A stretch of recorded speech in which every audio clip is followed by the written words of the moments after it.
Hey, everybody. Welcome to the Prep Life Podcast. This is your founder and CEO of Glam Girl Bikini, Amy Anger. And today I am joined by two fabulous people. So, the first one, Coach Lee Marie Hi, Hossetter. everyone. And we have a very new guest that is our science expert and research. And she will be telling you all about her background. Carrie Pedro, welcome to the Hi, show. put me on. So, how long have you been a glam girl? I was trying to think So about that. since 2020 and Oh, right yeah. before everything shut down. Right, I forgot about that because you were the Yeah, basement girl. I You was. I was in my basement prepping for my first show. That's amazing. Wow. So can you tell us a little bit about your degree and, your background? Yeah, so I have my bachelor's of science in psychology from the University of Pittsburgh. In addition to that, I'm an NASM certified personal trainer, so that gives me a little bit more background in exercise science and things like that. I've been with or doing research as my career since 2003 at also the University of Pittsburgh in the Department of Critical Care Medicine. So that's anything to do with the ICU. It's our main research focus. And I manage a group where we mainly do outcomes research. So if you have a research study where patients undergo whatever interventions in the hospital, our group follows them after they leave the hospital. And we do all kinds of different testing with them, ranging from cognitive evaluations, physical function tests. Sometimes we're doing, asking them questions about depression, anxiety, their functional daily activities, pretty much anything you might want to know about how they're doing after leaving the hospital. Yeah, but I've just celebrated my 20-year anniversary there. Oh, Wow. wow. That's great. So how long have you been a personal trainer? So I actually, during COVID, again, had a little bit of free time on my hands, and it was something I always wanted to do. And I've trained a few clients here and there. I did that on the side for a while, but then I just don't have the time for it now, but I would love to do it again in the future. Yeah. So as far as your competition history, how many competitions so that our listeners kind of know your background? I've done five competitions, four regional shows, and then just this year I did the Ben Weeder, which is kind of a national level show. It is a pro Yeah, pro qualifier, so that qualifier. was really exciting. Very cool. Yeah. So, any questions before we get started with this study? So, I guess I didn't introduce that we're going over some research because that's your expertise. Obviously, we've heard that you have been doing this for 20 years, and so we can kind of marry the two together. You're so used to reading research, and then you're also a personal trainer and a bodybuilder. So, I just love that you're coming on today to be our expert and kind of go over this study. But before we dive in, I almost forgot. We have the Arnold coming up. I'm leaving tomorrow night, and I asked all of you to, come up with your predictions. So who wants to go first on that one? Anybody, anybody. I can go first. I can go first. Okay. So this is my first time giving predictions. I'm a big, huge fan of the bikini division, so I've always have my hopes. But I mean, I have to go. My top three that I think are going to place top three would be Lorelai Chapados, Isa Pacini, and Amy Oh, Delgado. Those are so my now Isa has had her appendix taken out, so she is not outs. competing. So, yes. Visioning. I would have put her in the top 3 too Yeah, if she I was would have put her. eligible. I really do think she's making a comeback, and I really love her look. So, okay, I didn't know that. That's good to know. And then, Oh, well, monkey wrench in it. I had my other two that are just near and dear to my heart. I'm big fans of them, and one is Angelica. What is her last name? Tashara, Thank you. And the other one two-time is Miss Bikini Phoebe Hagen. Olympiad. I am a big Phoebe Hagen fan. I have been Me following too. her forever, and her latest posts of her posing look absolutely stunning. So that's kind of where I'm at. I think Laura Lee is going to take it again, but I'm also just a huge Laura Lee fan, so I'm rooting for her. And then I'm also a big Amy Delgado fan. She just works Mhm. really hard, and she's super inspiring as a mom and stuff. So that's where I'm at. Carrie, do you wanna go? Yeah, I mean, I'm not a ton different. I think with this lineup and then with Issa dropping out, it kind of opened it up a little bit. But I have Laura Lee repeating her victory this year. She's looking phenomenal. I think she really took the judges' feedback from the Olympia, and she has really run with it. If you've seen her latest posts and her training, they really changed up her training, bring down her legs a little bit, kind of give her a little more balance. Now for my second place, now my heart wants to say Angelica, but I'm going with Amy. And I'm putting Angelica third. And then for fourth and fifth, I'm not really sure. I don't think anyone's really knows what's going to happen. But I have Phoebe, Hagen, and then Vanya. Okay. No. You have the same top 5 as I do, but I just have them in different order. So I was spot on with the exact same thing. So I actually think that Amy Delgado is going to make her first win at a big title. I don't know. I have a feeling about that. Just because Laura Lee is doing so many different things, it's hard to tell. I mean, I think it's going to be a battle between the two of them for sure. It's just going to be a matter of did this like cardio type of based training work.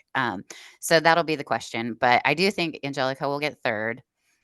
She's just a shark when it comes to the game, even though she's the sweetest person ever. But I mean, don't let her kid you. She is out to win. She is a competitor and she is the sweetest, like best ambassador of the sport. I think she's won the Arnold 3 times, if I'm not mistaken. I know she's won, she has the most Olympia titles. Well, now Jen is tied with her, but like second to Ashley Kay. So yeah, I don't know. I think it'll be dependent on how she comes around. She's not being coached by Odo anymore, which is a wild card. She's coaching herself and she has post, 2 babies. So, but her body doesn't look like it changed too much after that. So we'll see on that one. But yeah, I have Vanya in fourth and then I have Phoebe in fifth. Just because I heard her coach actually putting her in fifth, which to me, like, that's the biggest insight. He's kind of said like it'll depend on if her conditioning gets to where it needs to be. So she could be as high as, even higher than that if her conditioning comes in a little bit better. But yeah, so I always feel like coaches know, especially when they've been working with them for a couple of years. So I've heard him say that about Phoebe before. I think that's her biggest thing is just nailing her conditioning. yeah, his prediction, he put her in fifth. So I'm like, okay, well, that's pretty, yeah. So we'll go with It's that. so hard to go like fourth, fifth, like I who know. knows? Those are just like, it just depends on the day, really. Yeah. And then Yeah. it's just like a really interesting Arnold because just comparing to the Olympia, because so many of the Olympia top 10 are not doing the Yes. Arnold.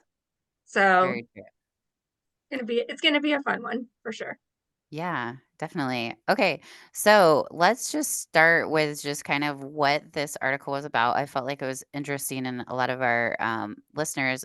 So I just want to tell you how much I appreciate you coming on, first of all, Carrie. And secondly, you always send me, research and things. And I always am very interested to hear your thoughts. So I appreciate you doing that. And Well, so thank you like I for know spending you're a the time. research nerd like me, so Yeah, bikini nerds all the way. bikini nerd. True, true. Okay, so It's just give fun. us a brief synopsis of what the article is about. Yeah, so this article, it's titled The Effects of Band-Resisted Abduction on Muscle Activity Between the Barbell Hip Thrust and the Barbell Hip Thrust and Barbell Glute Bridge. So what they're doing is testing differences between barbell glute bridge and barbell hip thrust, both with and without a band.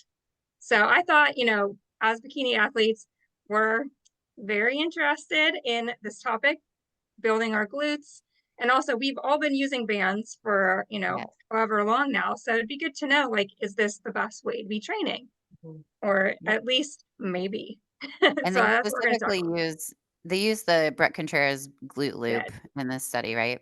they did. They used level 1 glute loop from Brett. Okay, I have that So one. It's a good one. yeah, I was like, oh, look at that.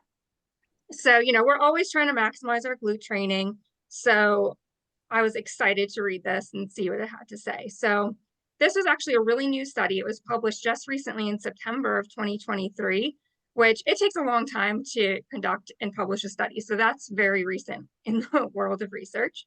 And it was Mhm. published in the International Journal of Strength and Conditioning. And it was conducted by Derek Kennedy, Jeffrey Casebolt, Gene Farron, and Michelle Bartlett out of the Department of Sports and Exercise Science at West Texas A&M University. It was actually their graduate student research project. So that's Oh, pretty okay. cool. Yeah. So their primary aim, or their research question here, was to see if there were any differences in both peak and mean, that means average, muscular activity between the barbell hip thrust and the band resistance barbell hip thrust, as well as differences between the barbell glute bridge and the band resisted barbell glute bridge. So it's really interesting to me too that these particular exercises with the band, no one has ever studied this before to see if there's differences in activity. There's been studies doing band resisted squats and things like that, but nothing with the hip thrust and that posterior kinetic chain. So it's pretty cool. Yeah. Yeah. So I thought they did a very good job in this study. They controlled for a lot of variables. So what they did is they took 12 men with an average age of 20.3 years old. So they're pretty young. And they were between 5'9.5" and 6'3" tall. So their average height was just over 6 feet. And they all, interestingly, had a history of resistance training, an average of 6 years of resistance training. So these are pretty Oh, wow. well-trained individuals. They also made sure that they had a history of doing these movements before. So they were not new to either the glute bridge, the barbell glute bridge, or the barbell hip thrust. So that was important to know that as Go well. men doing your glute bridges. I know, no chicken legs in this group. So let's see. So what they did is they attached EMG sensors to various places on their bodies that were predetermined by previous work. So they had precise placements is where they were putting the SEMG. So, when you stick on those sensors. I know, Amy, you've Yep. done those before. I've actually done this same experiment basically on a lot of bikini athletes. So I'll have to chime in on my like anecdotal evidence Yeah, that I have with females in this area. So, yeah. And then they actually also calculated, or they determined their 5 rep max. So before they ever measured their muscle activity, they went through a whole process to determine their 5 rep max. So they were all, lifting about, the same load for their strength. So that was equalized between the subjects. This was okay. quite a process with how they did Yeah. this. They also made sure that the testing conditions were roughly the same time of day, that they didn't change their diet. So they really did try and control for a lot of those variables that could affect how they performed in these exercises. Definitely. So they first tested the condition of barbell hip thrust versus the banded barbell hip thrust, and then they did the glute bridge versus the banded barbell glute bridge.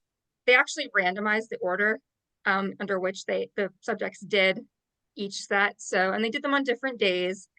So they also controlled for that as well. So they didn't Okay. necessarily do one before the other. They randomly selected how they did that. Okay. So I guess the most important thing is, what did they find when they looked at the SEMG activity? So they actually found 4 significant. And when you in research, when you see the word significant, generally what they're referring to is that it's statistically significant, meaning it's very unlikely to have happened by chance. Mhm. So you can have you can see, trends in your data or effects in your data, but you do some statistical analyses to make sure that this is something that wouldn't just happen by chance. It all gets very complicated. So we don't, Yeah. we don't need to go there. Sometimes that is out of my realm. The stuff they do is so complicated. But first they found that both of the conditions where the band was used showed greater average muscle activity in the upper gluteus maximus. So there was more activity in the upper glute with the band than without the band. And they also found that the banded barbell hip thrust had a larger peak muscle activity in the upper glutes. So we're getting more activity in those upper glutes in both in the banded condition versus the unbanded condition in the barbell hip thrust. So that was pretty cool to read. But I'll get So, to, really quick before you move on yeah. that, just so our listeners understand, because I program in a lot of abduction work, like cable abductions, Mhm. machine abductions, and when we are contracting that band, we're abducting, and that's where you build that upper glute. So, like, if somebody has a lagging body part, like an upper glute, which is like glute medius and minimus, right? So that's an exercise that would be beneficial. So is that kind of saying that that backs that up a little bit? It does back it up a little bit for sure. But, as we can talk about in a little bit, this is also in 12 people and Yes. 12 men. So Yes. we're not going Okay. to draw any hard conclusions Okay. here. Now, one unexpected and very surprising thing that they found is in the barbell glute bridge, they actually got more muscle activity in the unbanded exercise in the glute med. So Okay. that was surprising to find because that was against their hypothesis of what they thought they would find. Okay. So they had some explanations. It could be due to things like reciprocal inhibition, synergistic dominance, of how the muscles are working together or against each other when you add the band versus when you don't have the band. So they're looking into those kinds of factors as to explain why that might have happened. Okay. But overall, activity in the lower glute and in the hamstring, they weren't significantly different in any of the conditions. So that stayed pretty consistent. So, oh, I just got a visitor from my son. A special guest star. All right, so the overall load is what we need to talk about here because this is where I think it gets a little bit sticky. So in the banded conditions, subjects were able to only lift about they are only able to lift 12% less in the banded conditions. And the issue is the SEMG, it's not sensitive enough to measure muscle activity difference with that small amount of weight difference. So we don't know that really there could be more activation overall if you're lifting a heavier load and how that might affect your training over time. So if you're doing a banded hip thrust, for example, and you can only lift a certain amount of weight, and you can do more weight with the unbanded version, over time, does the overall muscle activity in all areas of your glutes outweigh the little increase in activation in your upper glute using the band? So that's Okay. something that would need to be studied over time, which this study did not do. Okay. Lee, So did that you was have any something I thought. questions that popped up there? I was just Yeah. kind of going to ask you about that anyways, which you sort of just explained, but is it worth it to have that little extra upper glute engagement? Like, does that affect the lower glute, like the glute hamstring area? Does the upper glute take over so there's less activation, or is it the same amount of activation, but then the upper glute just gets more? Do you know what I mean? Does that make Well, I sense? think it gets the same activation, but you're getting less weight, so less load and stimulus Sure. on that lower glute and hamstring than you would with the banded. Yeah, that's So okay. you have to think, I think it really does have to do with your goals and what you're trying to achieve in doing your hip thrust. Yeah, I Yeah. definitely noticed that when I use a band, I can't go quite as heavy and just to get that same activation. And I've noticed like with I mean, I do hip thrusts usually like 2 to 3 times a week average. And so I do a good mix of both, just in my programming. Mhm. So then I noticed that on the some days that I don't have it banded in my programming, I can push the heavier weight. And then sometimes I have the band in the programming and then I need to go a little lighter so I can get that same activation. Yeah, so it's really interesting. And I think it just speaks to the idea that it's very personal, Mm, as far as, what your goals are in doing the exercise. Like I know Lee Marie used to do powerlifting. So mhm. let's Mhm. say you're doing one of those powerlifting meets. I know now they do, and that adds the hip thrust in there. Yeah. You're probably not going to want to train Exactly. banded because that is not what you're going for. Now, Exactly. if you did a bodybuilding show and they're like, you need to build your upper glutes, Mhm, maybe it's something you want to add in. mhm. That's Yeah. very, Yeah, because that hypertrophy goal is so much different than just a Mhm. strength goal and how much you can Mhm. actually weight that you can pull. It's really about that time under tension and the pretty muscles when it comes to bikini, and shaping that glute. So this is really interesting to me because, yeah, whenever I put it on glute max, now granted, my equipment is very rudimentary. I mean, it was about $500. It's a Cricut and it goes on glute. I put it on glute max when I did this experiment with Mhm. different individuals. So whenever I put the band on them, I got more activation, like firing in my EMG tests pretty much across the board. Every female that I've tested the hip thrust with the band, which is interesting because that would be contradictory to what this is kind of saying. Even just with the chin tuck, how Brett, tells you to kind of look down at your knees or, tucking your chin, even that little motion improved EMG activity in the glute max. So it's kind of, I mean, these are males and everyone's kind of setup is different too with their levers and like their body positions and it does it say how high does it say it was the 12-inch one? I feel like it did. I know they used the same bench height for all the people, so that was not Right. customized to each individual. They also standardized the foot width, so everyone had their feet at shoulder width apart. Okay. So that was not, necessarily set up specifically for that person. They all had their hands prone, so they had the bar like with their hands kind of up like this. Okay. So they really had that all standardized. Now, if you were, just an individual and you're trying to determine, where do you feel the most activation, you might set it up in a slightly different way. I know that I've tried with various bench heights and it makes such a huge difference. So I think you need to like determine what exactly works for you. Yeah. Yeah.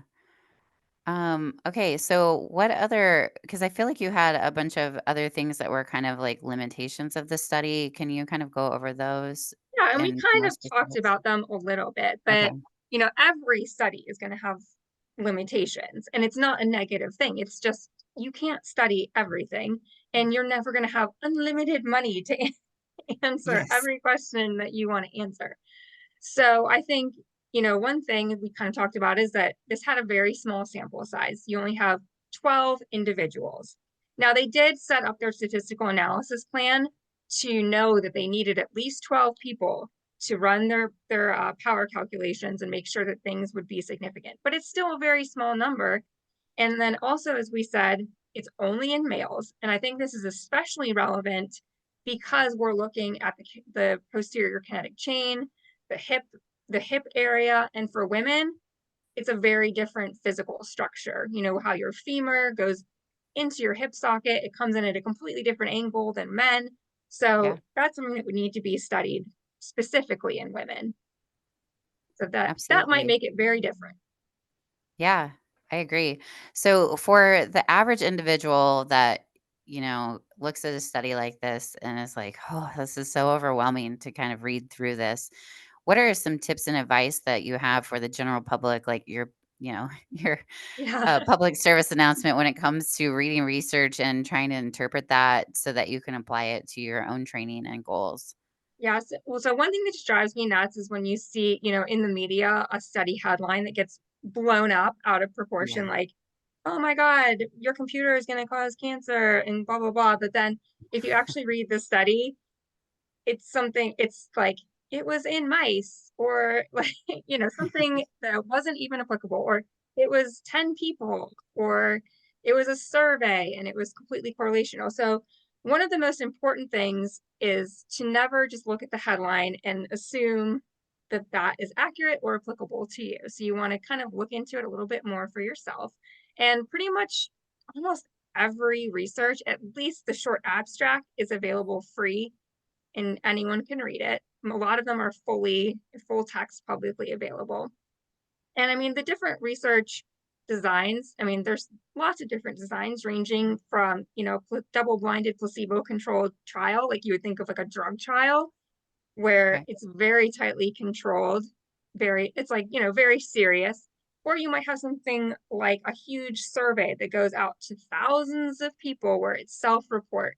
Very different situations there, because in that survey, you're relying on people's, recall, you're relying on people's, being truthful. Yeah. And then you're also really not controlling for confounding variables. You might, for example, send out a study or read a study that has a survey about consumption of diet soda. And they might come back and say, like, people who consume diet soda had higher weight. Okay, well, that doesn't really make sense to be the fault of the diet soda. So you have to think, oh, maybe people who consume diet soda also have other behaviors that are leading to weight gain. So, I mean, you just have to be careful about what type of study it is. And then you can also have something like a meta-analysis, which is great because it will take data from a ton of different studies, put it all together, and analyze it in that way. So you get a huge sample size. So Yeah. tons of people in that group. And that's a good way to get some pretty good conclusive evidence, as much as we can get, conclusive evidence in research. We're always learning and changing, which is also what drives people nuts, but it's okay. It's So important. where do you find your research? Like where is a good place for people to look where they can get free articles and things like that? Because I know you're Yeah. privy to there's been a couple of studies where I've kind of like talked about and you've given me the whole thing, which Yeah. is really nice. You can So, really get a lot if you go to pubmed.gov. okay. Um, you'll at least be able to get the abstracts on there. And so many more journals now are having open access. So a lot of things are pretty publicly available. So it's pretty cool. So anyone can go and do that. And how did you hear about this study? So I actually saw someone talk about it on Instagram, Oh, and okay. I was like, I didn't really agree with this person's assessment 100%. Like, this person was like, never do the band again. It's worthless. And I'm like, I take it in a different way. Yeah, yeah.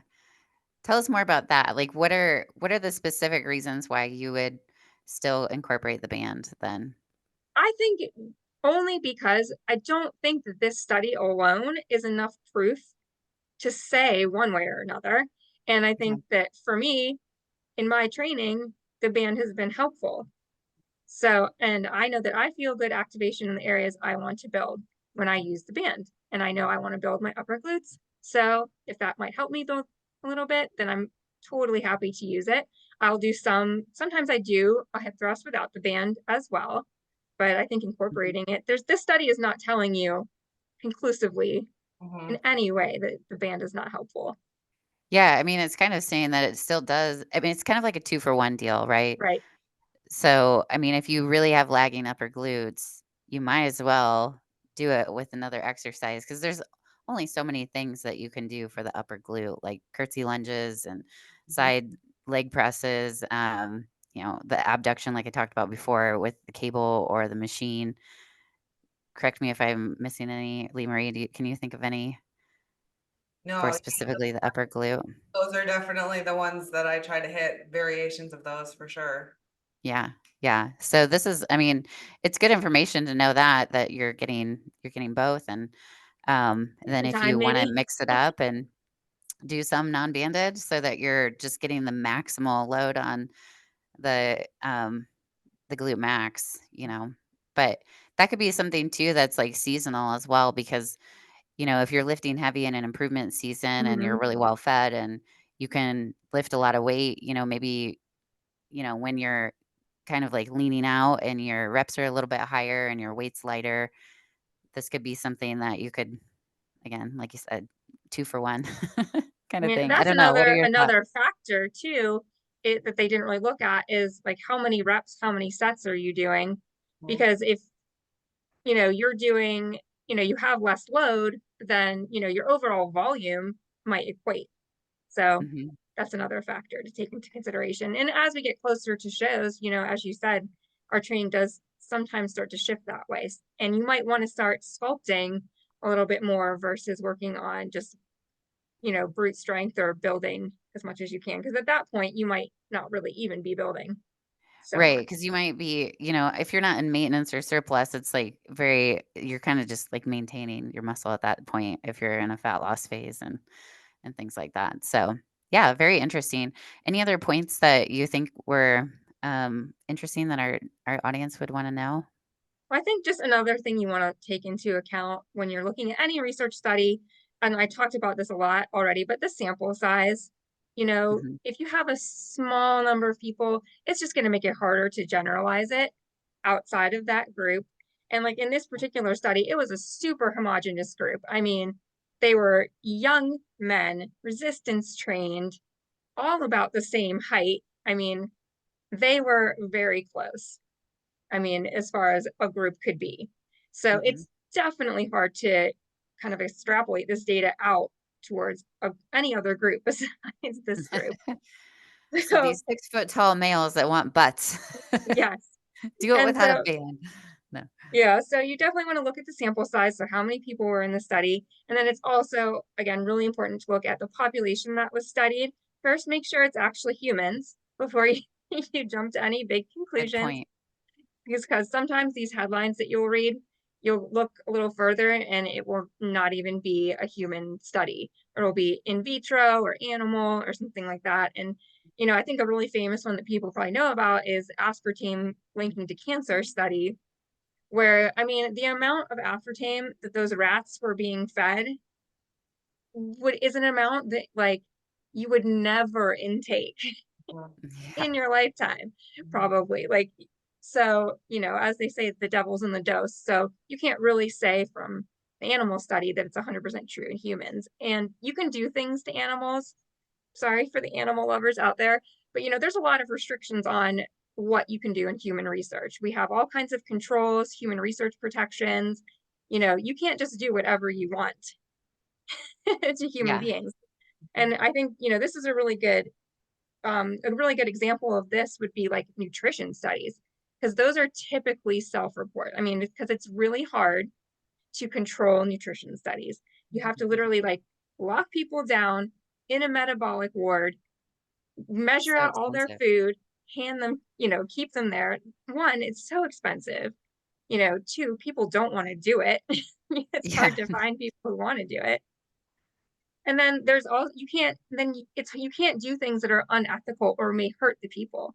So you can't purposefully starve somebody and see what happens, as they did in the 60s in that famous Minnesota The starvation Minnesota I was experiment. just gonna bring that up. I was gonna say, do you care to comment on the Minnesota starvation study? Well, that was done before we had human research subject protections, but it's a fascinating study.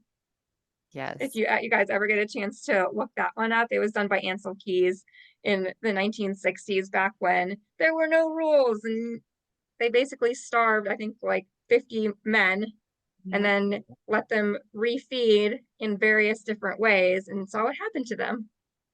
Yeah, a lot of them became chefs, right? Because they're so obsessed with food. Yeah. Hmm. Oh, interesting. Yeah, they Yeah, were so actually, it's crazy. interesting, they were actually all recruited from conscientious objectors to the war. Mhm. It's Wow. like their punishment for not Yeah, going or home. like, I don't know if it's punishment or like this is your service, because you don't want to go to war, so we're gonna lock you in here and starve you. Jeez. Wouldn't fly Sounds like today. sounds like punishment to me. Yeah. Yeah, that So, would not fly today, but that's something, just to take into consideration. We can't do whatever we want. There's not enough money to study whatever you want in every study and be perfect and collect all the data that you'd ever want to. I mean, trust me, they want to. I'm doing budgets all the time, and the investigators, they want to shoot for the moon, but they might get the clouds. Lee, did you have any other questions for Carrie before we hop off? I just had like an observation that I love how you kind of made yourself an example of how important it is to study the research, because you saw this person on Instagram that basically went over this study and said it's worthless to use bands, don't use bands. I don't know if this is a woman or a man, but then you knew that they were really helpful for you. So going back and actually looking at the article, at the research Mhm. article, and seeing that, first of all, it was done on men, and you made that point that like women are built differently than men, and then just the various small group, all those different facts. I think that's just a really good example of why it's super important to actually know how to find and research these articles, because there are so many people, especially out there on Instagram, that are going to grab that and just put up the headline. And if you follow them Yeah. and somehow trust them, or they know how to make a good reel, you could just be believing anything pretty much. Yeah. That's a really I good think, you know, as we always say, sadly, most of the time the answer is it depends. one. So Yeah. so true. But that's a sign of a good coach. I feel like if somebody says it depends for most questions that are asked, I think that that's a sign that they're not just giving when someone's very dogmatic in one there's always going to be somebody that breaks the rule, right? So, Mhm. I mean, I just think it's so good to be open-minded and to make sure that you're looking at it from each individual has various characteristics that they're bringing to the table that need to be addressed and things like that. So, Another thing really you'd good really point. want to think about when you read research, when they present it, it's all averages for the most part. So if you picture that classic bell curve, they're presenting, people who are in the middle of that curve. You Okay. might be way off to the left, way off to the right. You might not be that average. So you really have to just think about like you are an individual and you can take all this information under consideration, incorporate it into your knowledge base. And then, at the end of the day, you need to do what works best for you. Like your body in training. And after a long time training, like what works for you and what doesn't work for you and what feels right and what doesn't. Mhm. And speaking of what works for you, could you give our listeners one tip of living the prep life that has really like helped you? I know I'm totally putting you on the spot. So Oh if you gosh. don't feel like answering this, that's fine. But just any kind of tip that you've learned throughout your years of training as a bikini competitor, one thing that piece of advice to leave us with before we hop off. Oh my gosh, there's so many things, but this one I think is kind of funny and maybe a little bit unexpected, but clean your kitchen Ooh, because a cleaned up kitchen means it's shut. We are done. You don't want to mess it up again. And you feel organized and set and you're ready for the next day. And good night, kitchen. I love it. Yeah. And you always have like the most funny, like you have the best sense of humor, by the way. just, wa- I just wanted when you said that funny, I was like, oh man, you always come up with these like little one-liners that crack me up. Um, but yeah, give Carrie a follow, give her some love, let her know what you thought of this episode. Can you tell us how they can find you and tag you on their stories and give you So some my Instagram is at carried forward underscore fit. And I actually live in Pittsburgh. So if you guys are ever coming to shows, if you want to send me a DM, want to know where to stay, where to go, I can maybe help you. I'm kind of like a dork. I don't really go out anywhere. So maybe I can introduce you to people who know where fun places are. love it.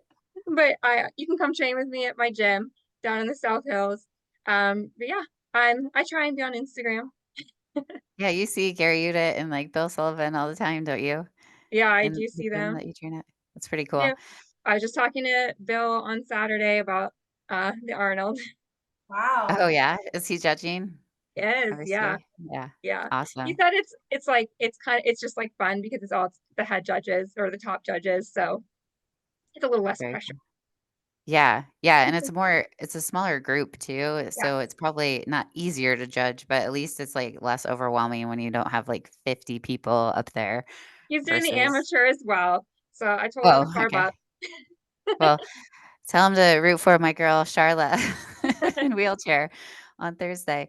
She's, yeah, she's doing her wheelchair debut, and we will have her on next week for those listeners that want to hear about her journey to from bikini to wheelchair. And I'm going to kind of recap the Arnold weekend because it's going to be a busy weekend. So be sure to tune in, subscribe. And if you would like to tag us on your stories, you can tag us. We're on Instagram at Prep Life Podcast and at Glam Girl Bikini, and you can apply for coaching at glamgirlbikini.com. All right, ladies and gentlemen, if you're listening, thanks for listening. Have a good one.